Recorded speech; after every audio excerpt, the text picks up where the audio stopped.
a couple of minutes late and not fully prepared. I think that could go on my gravestone. A bit late and thoroughly unprepared. So, the sun is out, right? The sun is out. Oh, that's the only time the drilling stopped. Got constant drilling everywhere. But the sun is out, right? So the sun. What we. Sorry, my phone froze there. Yeah, so I thought this would be a very good day. Don't look at the mess behind me, because we had my mum's lunch party yesterday. And then we went to see my daughter's art show. And then we came back and we were so exhausted that, look at it. I just came down and Maddie was clearing up. I went, do you know what, Mads, just leave it. Bless her. So let's just leave it. So before we talk about other things, first of all, we're going to have a bit of a moan about the weather. I want to have a proper, thoroughly British discussion about the weather for any of our followers from other parts of the world who hear about this obsession about the Brits. Certainly in America, when I was in America years ago, everyone would just say, so like you guys and the weather, it's like big, right?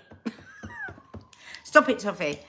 And I've told you many times before, I did this weather show years and years ago. When I was offered the job, I went, oh no, who's going to want to hear about the weather? And it did so well, the show was just about the weather. And then we'll have a little chat about yesterday. Yesterday's coffee moaning was quite something. And then I'll give you a little chat about what happened at Betty's lunch yesterday. Thought we could do a bit of we could do some nice just chat.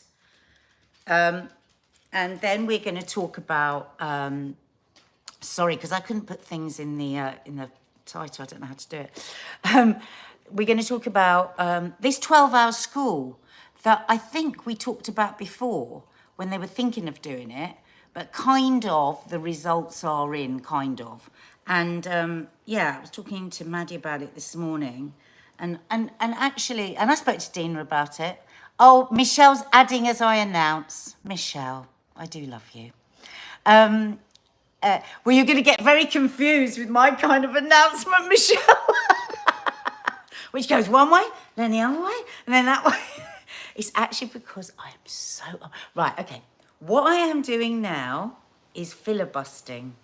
What I am doing now is bullshitting. What I am doing now is exactly what I've done my whole career. Actually, do you know what? I'm going to have a bit of a moan with you first. That's what I'm going to do. I've got this really annoying problem, and if anyone can help me with it, it would change my life. But it would have changed my life if you'd have been able to help me with it a week ago when Mark first went away. So, a long while ago, bear with me, because there's always somebody clever enough to sort out all my problems on here. Right? Talk about middle class problems, Jesus Christ. So ages ago, I did an update on my iPhone, okay? And ever since I've done that, I cannot AirDrop, right? AirDrop cannot happen, which is very frustrating just if you've got a normal life, but almost impossible to do this without AirDrop. Reason being, I don't really have a computer. I don't actually have a computer. I've got this old computer from somewhere.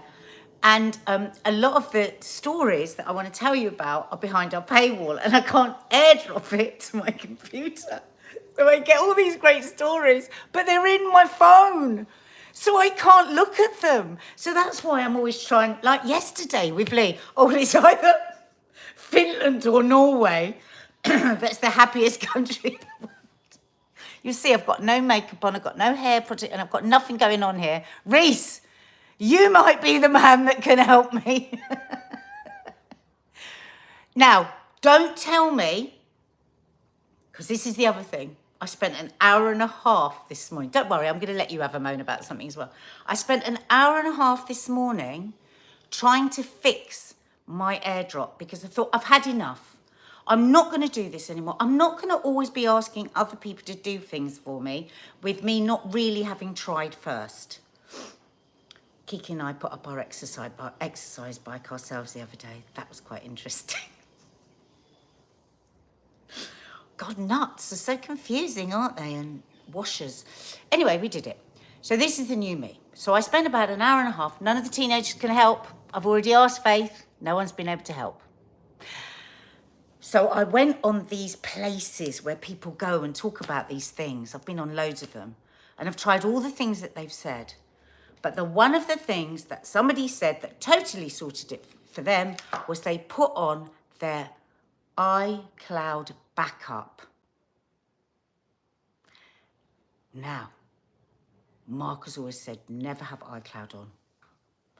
So, if anyone can help me without iCloud backup being part of my solution, I will love you forever. I mean, there's a lot of very angry people online since November the 20th, year 23, like me, who did the upgrade and now they can't airdrop. So that's why I've had a very stressful morning this morning trying to get to screenshot some stuff that the Maddie can put into this computer. So you don't mind if I get my facts and figures wrong because I don't have everything in front of me. We're just gonna roll. Okay. So now it's your turn. Moan about the weather in a truly true, I want quintessentially British discussion about the weather. With all the hopes and dreams that we might have, with all the frustrations, all the things that we had planned, all the things that we imagined that was going to happen this summer. And then we can move on to the businesses that are going to suffer. Thank you, Michelle. Michelle, you could be someone that could help me with my airdrop. Don't include iCloud backup. Can't, I'm afraid. The weather here is too bad. Thank you. Well, Erin, this is going to last 5 minutes. So nobody be sitting around feeling well gel because it's going to be for 5 minutes and then it's going to thunder down and rain. But of course, I've been in charge of the plants. So I said to Nanny Di and Mark, so when you go away, if it rains, I don't need to water the plants, right? And Nanny Di went, well, it's not as simple as that, love, because a lot of things are shaded. So rule is water anyway. So now I'm worried I'm going to kill the plants by overwatering them. There you go. I have kicked us off in the most wonderfully, quintessentially British conversation about the weather. Grace, there's nothing to discuss about the weather. We've already experienced the hottest May in history. This weather is pissing me off 100%. Snowdrops. I was so grumpy with the weather yesterday. I wore my big coat and lit a fire. I had soup for tea and a hot tea and a hot bath like November. Now in that, is that actually a very clever thing? Do we need now to move into the area? Sorry, I'm just having a nightmare with this thing again. Do we now need to move into the area of acceptance? But not till I've read some more of your moans out. Because I'm a little worried that it's not going to get any better. And life is going to be very, very difficult, especially for those with kids. Now, when Mark gets back, because we had already talked about this, we're going to do a nostalgic summer holiday. So start preparing yourself for that, because we're going to want to tap into your brains and what the sorts of things we used to do when it rained all summer. So we're going to do a nice one on that. So, okay. It's bloody awful. I'm glad I'm away from Tuesday for a week's warm. Now, that worries me. Because usually, what happens now, I'm worried for you, but I'm quite pleased for us. What usually happens for the British, to all our visitors from abroad, I don't think I'll be able to balance this computer on my fruit bowl with the apples still in. No, that might be a bit wonky. There we go. If only you could see behind the scenes. Don't you find, like, has this ever happened to you before? Well, it does, doesn't it? It happens to all Brits. Because when you're away, you have this terribly British conversation with other holidaymakers where you go, can't believe it. Have you seen what it's like back home? It's wall-to-wall sunshine for the week I'm away. I was actually thinking the other day, oh, God, we haven't got anything booked for summer holidays this year. And I was going, oh, God, but I've got to be really careful because I'll probably book something for the 4 days we've got sun here. Yeah, so who else would like to have a moan? I'm still waiting for spring, to be honest, says my angel Alfie. Well, wasn't spring like the warmest spring we've ever had or something? They keep telling us that we've had a warm year. Lee Durrant's mum is saying, let's see if I can see it here before it pops away. Lee Durrant, absolutely dreadful weather, raining cats and dogs. I was going to have my socks out today. That's it. Love that. Raining cats and dogs. Come on. What's more quintessentially British moans about the weather? Faith Goodman woke up to a blue sky and sunshine this morning and now heavy rain. Quintessentially British. Grace, there's nothing to scull. We've had Grace. Snowdrop. I loved Snowdrop. So they've come back round on me. Reese, it's basically autumn in June. People are having to bring electric blankets back out. And I've had the heating on. The girls come down in the evening and go, oh, can we just have the heating on, Mum? It's cold. The other day when I had Tits and Kaz and Hannah over, and the garden was all looking lovely in the morning, and I sent them a little video going, oh, we'll be in the garden, it's lovely. Of course, by the time they got here, it was freezing. So I said, okay, let's sit out. Let's just sit out for 10 minutes. So we're out in the garden, we'll have a drink. And Kaz was sat there like this, she had the bare arms. And I've got patio heater there. I don't put them on much because they're a very bad environment, cost a fortune and everything. I'm like, let me put the heater on for you. She goes, no, not in June. Not in June. We're going to have the heater on in June. Which goes back to, I think it's Reese there that said that maybe we are now in a place where we're going to have to accept it. What do you think? I think we're going to have to accept it. I think we're going to have to use the serenity prayer. God, grant me the serenity to accept the things I cannot change, the courage to change the things I can, i.e. put the heater on, and the wisdom to know the difference. So the wisdom to know the difference there would have been, we're going to have 10 minutes in the garden pretending it's the summer. So the wise thing to do would put the heater off for 10 minutes. So at least we're not freezing our asses off.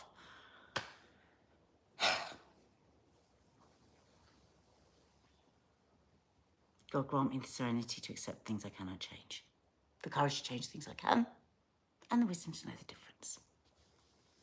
I do use that prayer 10 times a day, and it gets me through. If anyone would like to try that prayer, you can use it in all kinds of circumstances. So let's see what Michelle has picked up so far on what I'm going to be talking about today, because she's put it in the title. Brits and the weather, coffee moaning chaos, 12-hour school days. Oh, and the pill that will help you stop drinking. Now, I know we talked about this a while ago, this pill, though I'm not sure it's exactly the same pill, when Mark was here. But I did just I wanted to talk about it again because I think it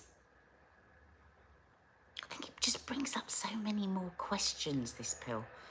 And also at the end, I am going to talk about Gaza and the latest UN report, because yesterday, obviously, was just a show of madness. Did everybody see the show yesterday? Before I start whittering on about it. The funny thing is, just say yes, no, whether you saw the show yesterday. The funny thing is, guys, it was my mum's birthday yesterday. Well, it wasn't. We did her birthday lunch. So Lee was always going to be coming over. My mum absolutely loves Lee. And yeah. So it was very special for her that Lee came. Lee, if you're listening, she loved it.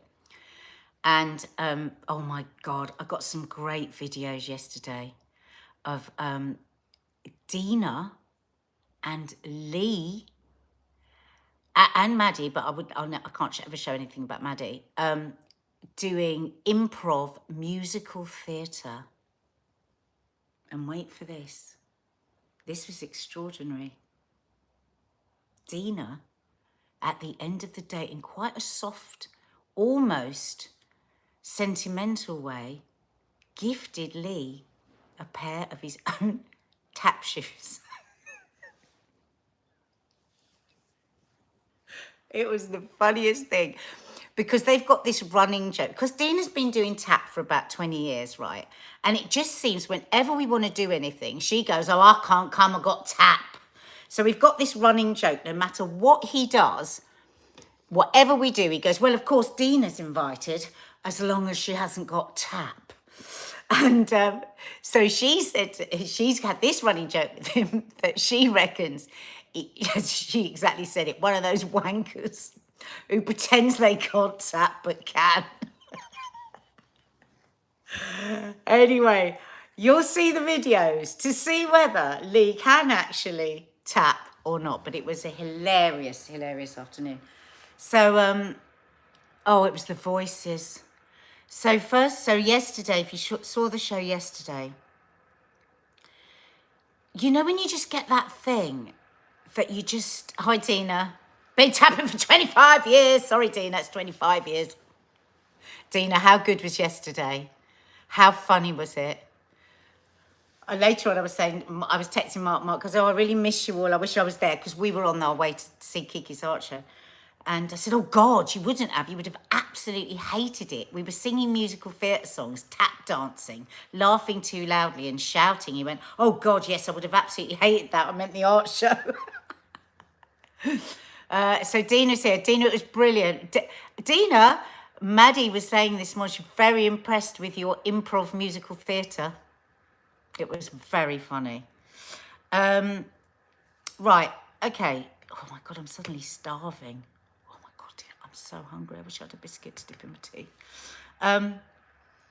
Sean Tucker, I've never seen Lee laugh like that before. Now, that is so... I love that you said that. Do you know what? I never, as you know, I never watch back the content. But because I'd woken up the girls, because they thought I was choking to death. And then they came downstairs, and part of what was triggering me again is they were over at the corner going, Mum, what's the matter? Because they thought I was choking to death, which made me laugh even more. But anyway, so I never watch back stuff, but the girls said, oh, God, Mum, I really want to watch it, what was going on. So I sat and watched it with them. And I had such joy watching it, because I have literally never seen Lee laugh like that, ever. They're always a bit like that. I mean, he laughs, it's a good laugh, but comedians are always a bit reticent with their laugh. It's weird. It's really weird. But we lost it. I mean, when he got here yesterday, we were going over it with a fine tooth comb, and he said, tears were streaming down his face. What you might not know is, I put my head into the sink. When I disappeared, it was because I put my head into the sink, because I was snorting so badly. I didn't know.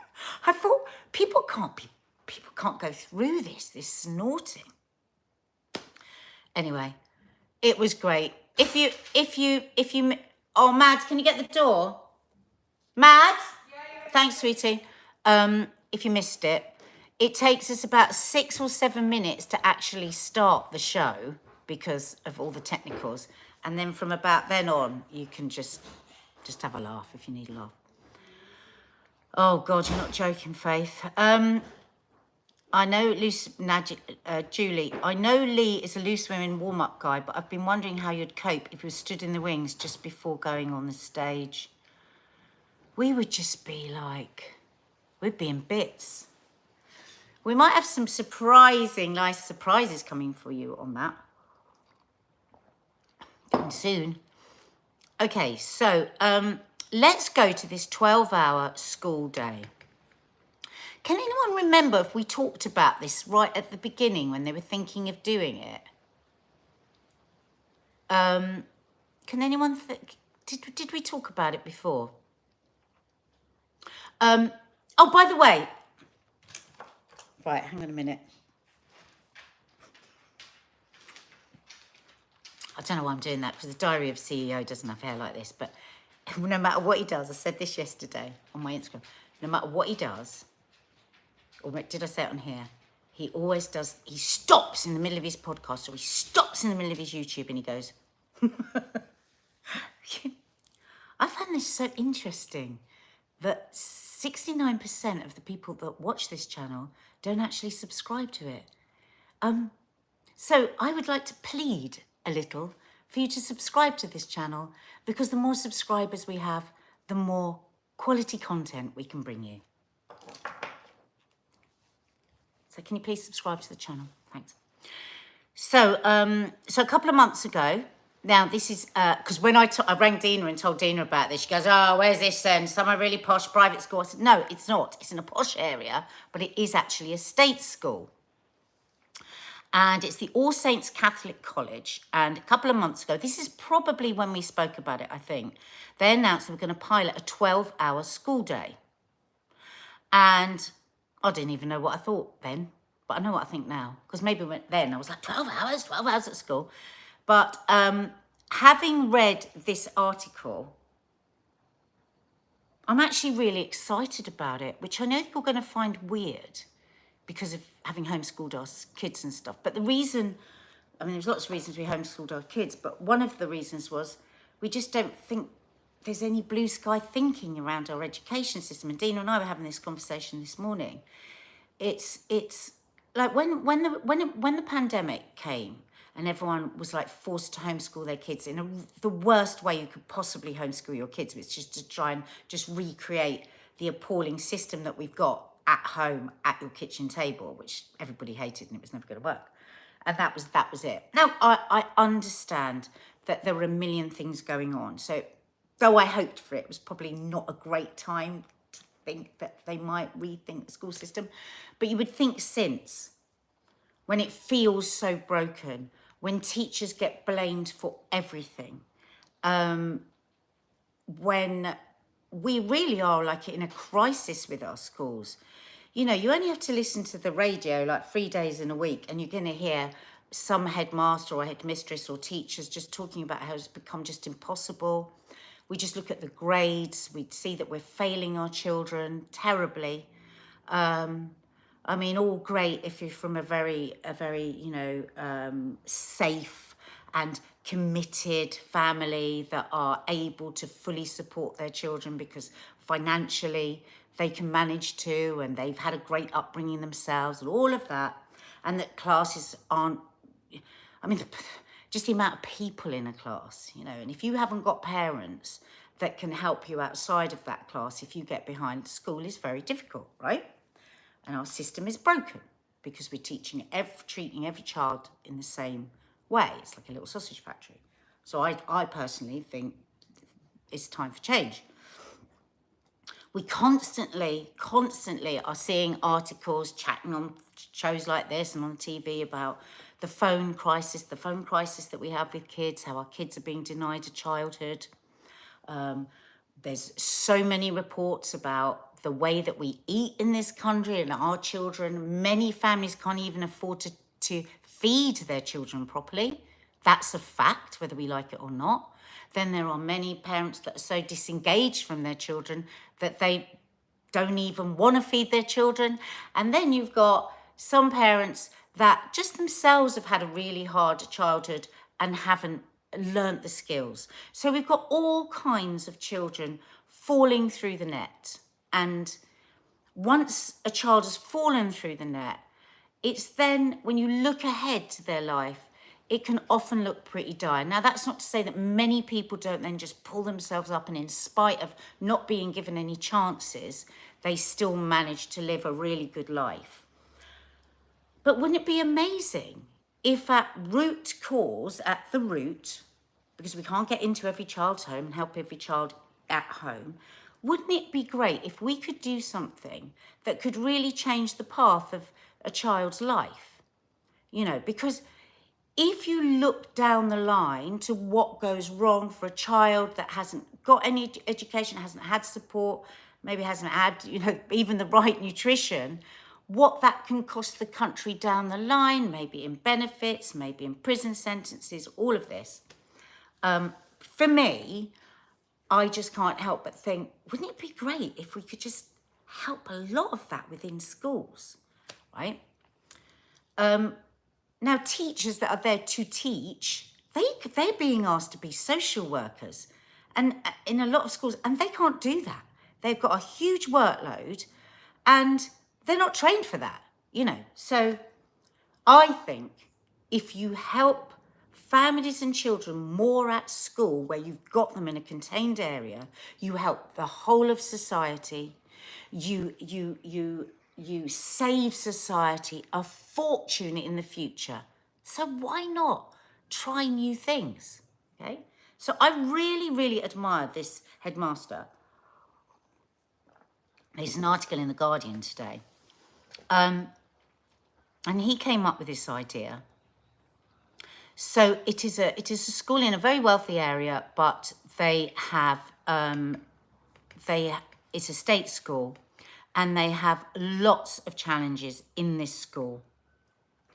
I'm just trying to see whether he got the extra money for this thing, or whether for this trial, or whether he gets extra money just because of the school. Just 1 second, bear with me. So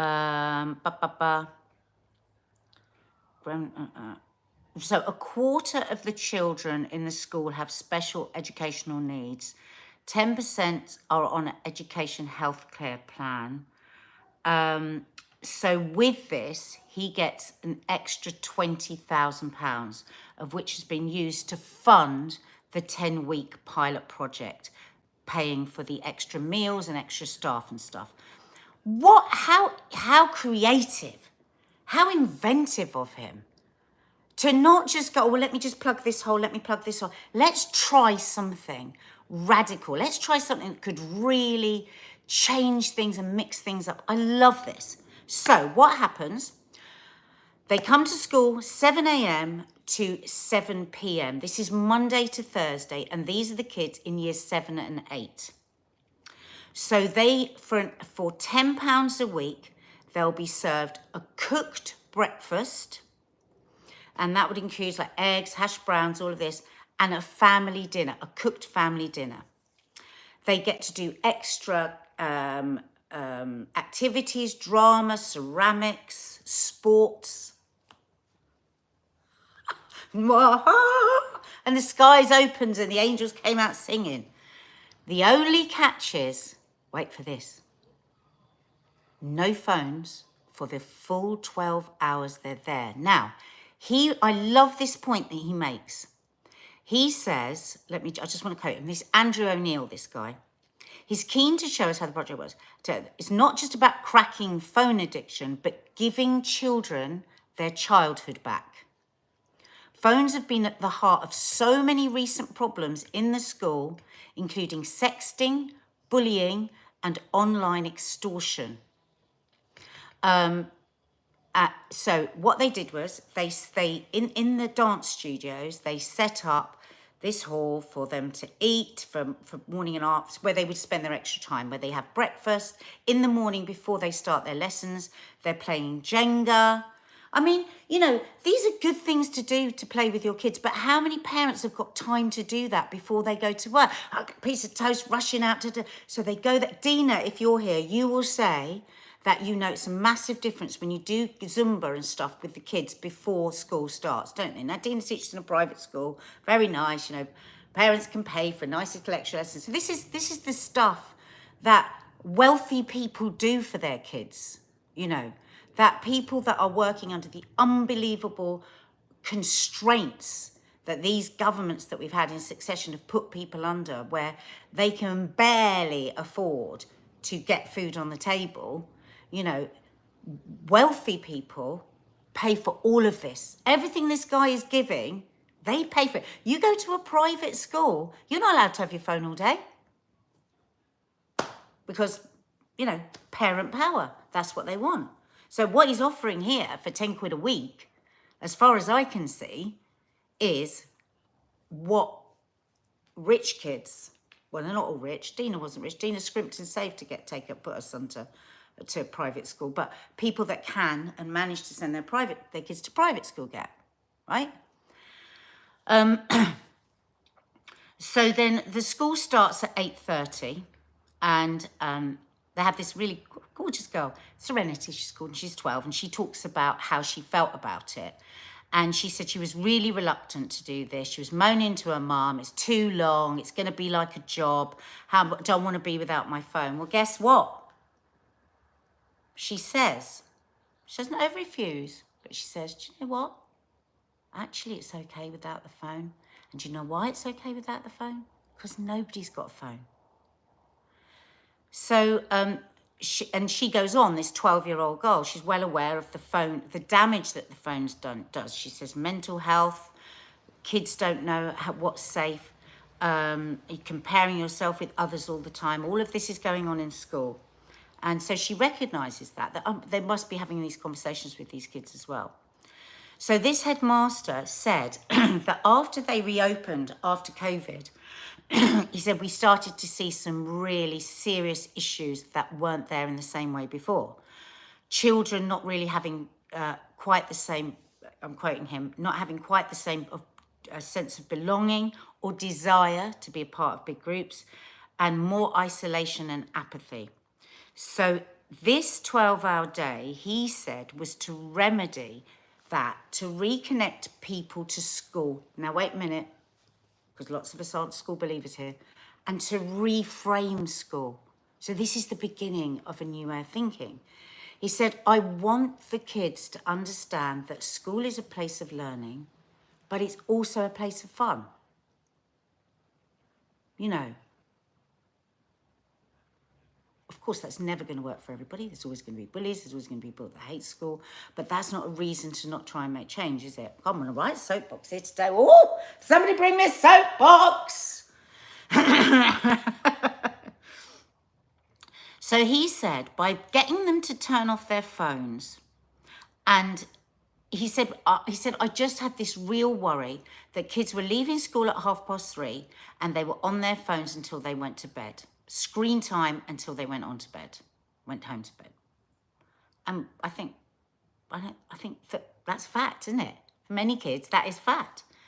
So he said, I wanted them to, I love this.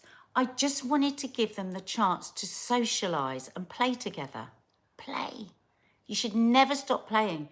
Mark and I are on this thing at the moment that we have got to play more. Play, play, play all through your life.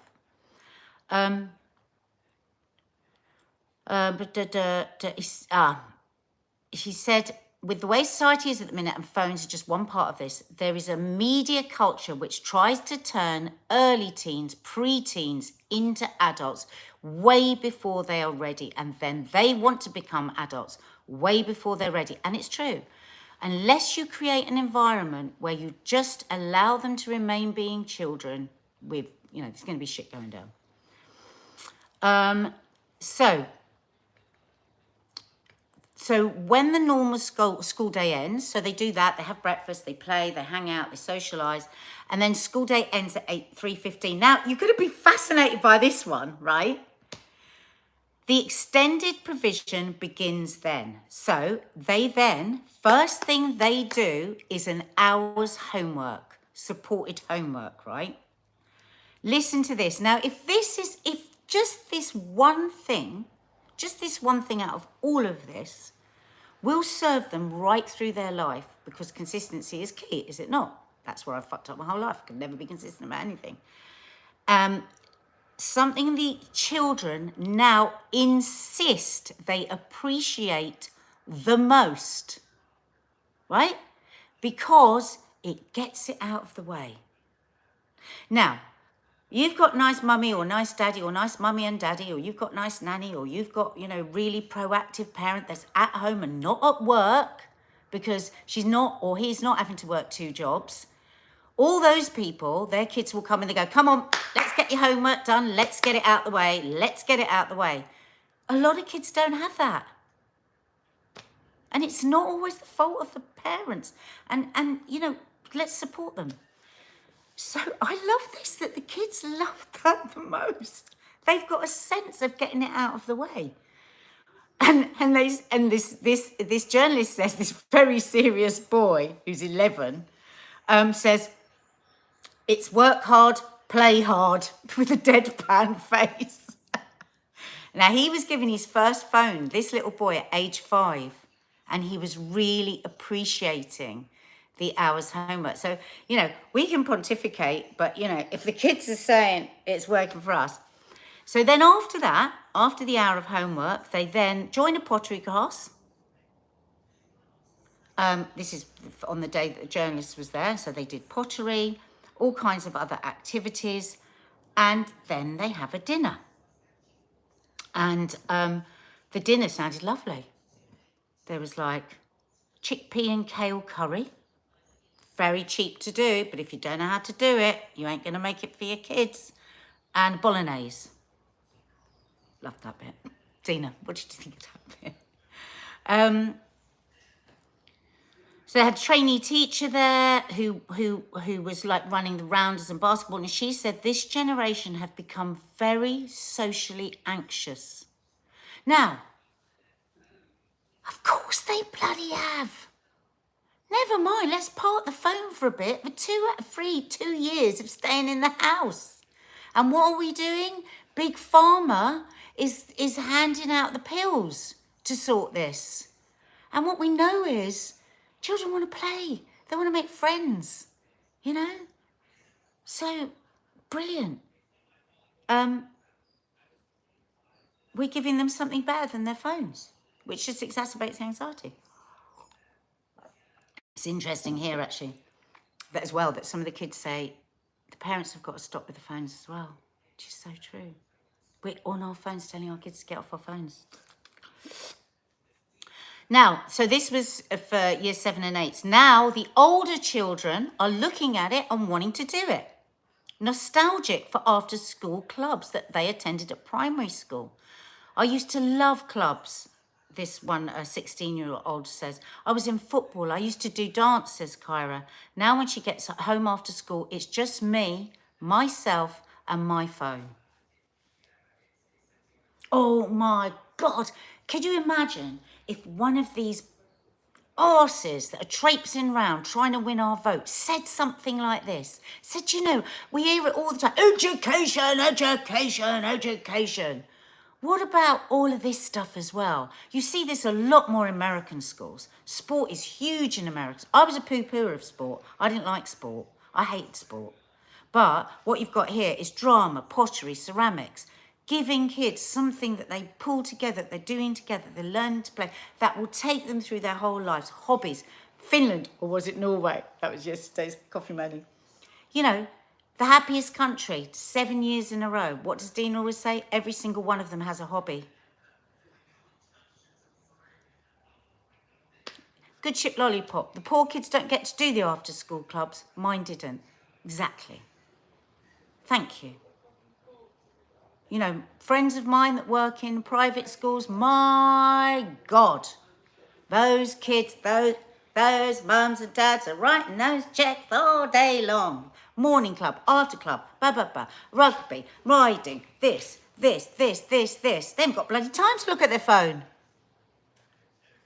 It's not fair. The gap is too wide. It's not fair. It's not fair.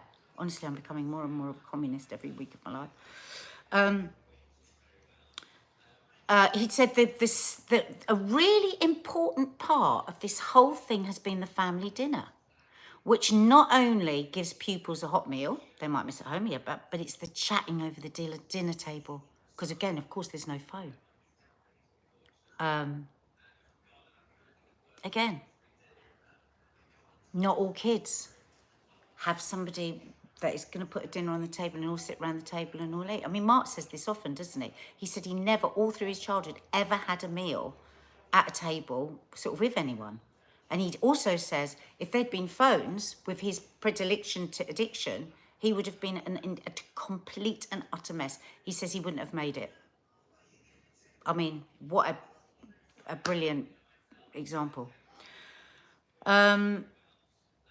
The pilot finishes at the end of June, and the headmaster wants to bring it back in the new school year. It's interesting because he goes, but probably not in the winter when it goes dark at 4, as the weather is too poor for outdoor sports.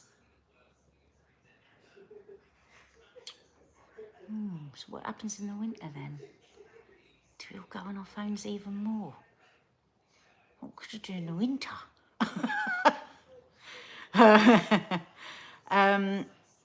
He said, you know, it's hard to track screen time. Students say they are spending less time glued to the phones. Well, of course they are, because they haven't got them for 12 hours. And that school is a vacuum where they're safe. We're building better habits for them. The habit of doing homework, the habit of actually playing with their friends, and then a habit of actually engaging with their friends in a conversation over a meal.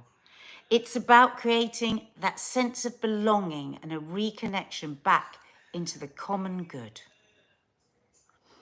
So they do, because I talked to Dina earlier, and she straight away, she said about the staff. I can see a lot of you saying the staff. This is extra staff.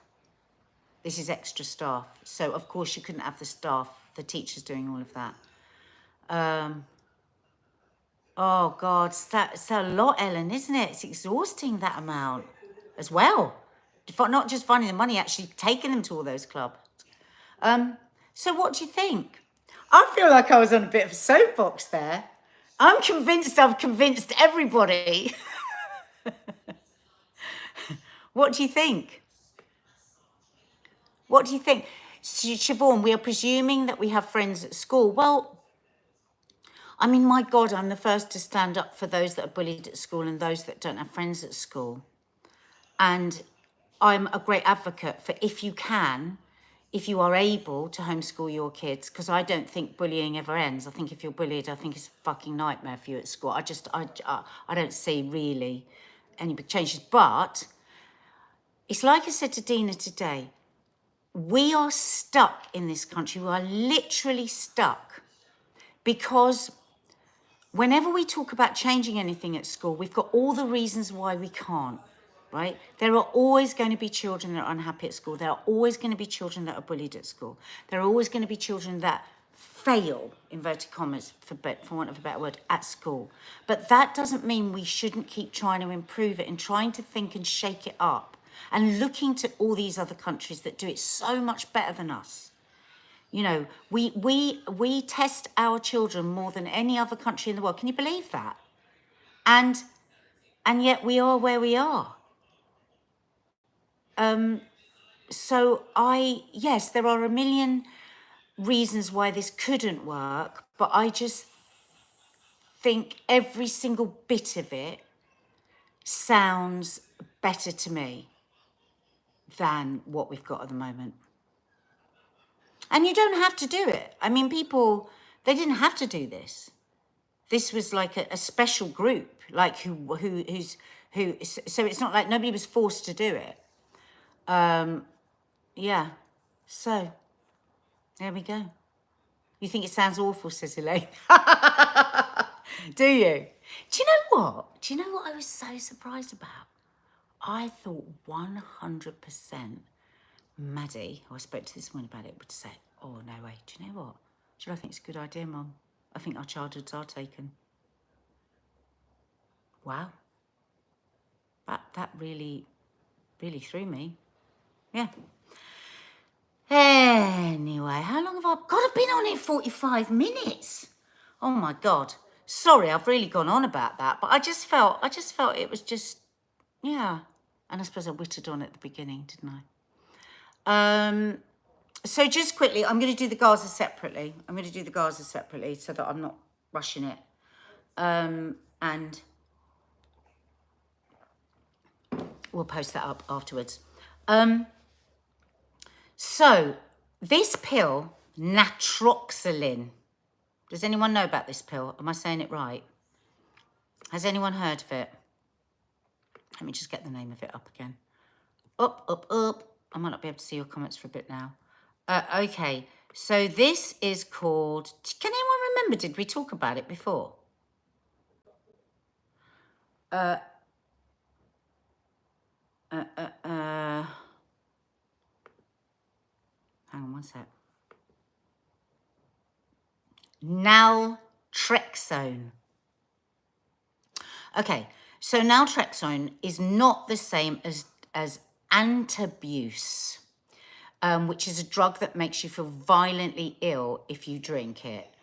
Yeah, it's not that. Naltratex is one that stops you getting the buzz from alcohol, right? So the buzz you feel when you drink alcohol is the release of dopamine. And basically the human brain desires dopamine like crazy. People with ADHD have a lack of dopamine, hence why the high levels of addictive behavior in ADHD, can be explained by that, a lack of dopamine. So that, often doing things to like crazily get that dopamine so that you can just get the force to do what you want. So because the brain wants that guaranteed dopamine hit, right?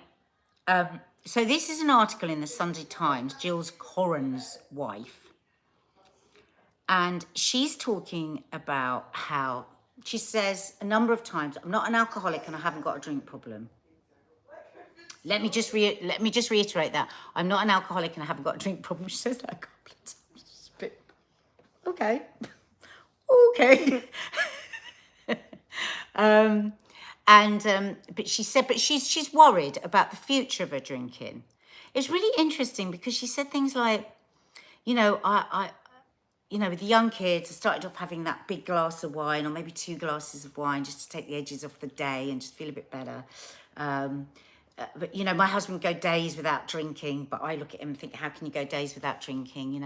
Oh, I was out the other night and I had all these drinks. And then afterwards, I just thought, on my way home, I was thinking, oh God, I'm going to wake up and I'm going to feel like shit. And I'm going to feel like, da, da, da. So I was, in my own opinion, I was thinking, yeah, that's not like right, is it? It's not like good. And I now will stop drinking because I go, oh, I don't want that horrible feeling at 3 o'clock in the morning, or I don't want to feel shit all day. Maddie, can you get the door, darling? But I mean, it's taken me a long time to get there because I was just such a heavy drinker for so many years. So anyway, so she goes on this quest to find a way to help her. She looks at, and through her investigation, she comes across this drug that you can get privately.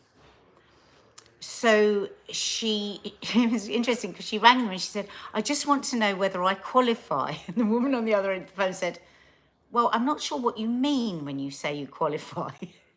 And she said, well, I drink and I da-da-da and I don't want to drink as much and blah, blah, blah. Anyway, in the end, the woman said, yeah, you qualify. So what you do is you take this pill. You start off by taking a quarter as you build up your tolerance because you can get a few side effects first. And then you build up.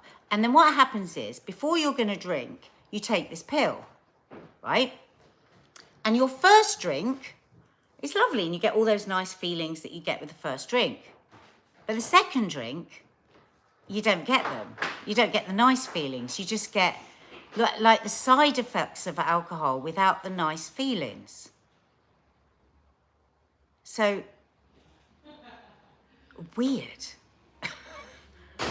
Anyway, she says it's really helped her, and now she goes out and she doesn't drink as much, and because she knows she's going to feel shit. And I just thought, is that just completely nuts, or is it just me? Oh, here we go. Erin Bullymore, just looking up the chemistry construction. Wouldn't want to take that long term. Yes, you do get counselling with it as well. I don't know. That's a really good point. Maybe it's just so that you shift the patterns, and then hopefully. Now, I know people in AA are very, very against this. Sober people, Mark would be against this because it's not addressing the ism of the ism part of why you're drinking too much. But as she says, she's not an alcoholic, and as she says she hasn't got a drinking problem, I suppose that wouldn't apply to her. But, like when Mark gave up alcohol, he went to shopping. When he gave up shopping, he went to under eating. When he went to go, so it would be like, it really couldn't, in my opinion, from everything I know about alcoholism, I don't see how that could work. Because you're going to shift it to something else because you haven't dealt with what is the root cause. Why do you drink too much? Why do you, like, you know, like one of the things I discovered was I thought I was having the best time with everybody and I was the party girl. But actually I was drinking so much because actually I didn't have a clue who I was. Everyone thought I was really confident, but what I was doing was just fitting into every person's box, really. If I'm honest, it was all about insecurity. So if I hadn't have got to this place, I would just do something else to quell that, maybe completely isolating. But it's actually what I do now is I spend time with people that I really feel comfortable with and I can really be myself with and I have really, you know, a connection with and that would connect back with me and would want to support me and I would want to support them. So, you know, I do worry that this is, again, just like big pharma, it just feels like just a quick fix, doesn't it? But is it going to be long term? Don't know. What's anybody thinking? Because the way that it feels, it's being, you know, from private clinics, and you know, I could be wrong. It's just the way that it feels is that you can kind of think that you've done something about it. Whereas actually, I think what we need to be thinking about is how do we really deal with the root cause of addiction? How do we deal with people not feeling a part of something and people who've had, or people that have had terrible, you know, life experiences? How do we really address why we are so sick, as in sick, unwell nation? Why do we have such a massive problem with alcohol in this country? Because we do. We really do. You know, physiologically, 3 drinks is considered binge drinking. That's what a doctor will tell you, for our body, for our liver, for our kidneys, for all. You know, and it's like, well, let's just take a pill and just reduce down that amount. Don't know. Just feel. Fatima, yeah, I mean, if it could save someone's life, but the thing is, like, if it's like with addiction, like, say with me at the height of my bad drinking, right? I would just say, well, I'm not going to take that pill because I want to get drunk and I want to have a good time. So what happens then? Because wouldn't you just go, because this is the thing, it's asking you to have the willpower to take the pill so you don't get the buzz of the alcohol. Well, how about if we dealt with why we haven't got the willpower to not have the alcohol? Do you know what I mean? It seems bonkers to me. But anyway, I've got to go. I've been here for way too long. Bored the pants, I'm sure, off most of you by my wittering and my soapboxing. But it's been nice hanging out with you. And I'm going to do the separate UN Gaza. I'm going to film it now. And then I'll try and find someone who can put it up for me because I'm not sure how to do that. But anyway, please subscribe to the channel and I'll see you soon.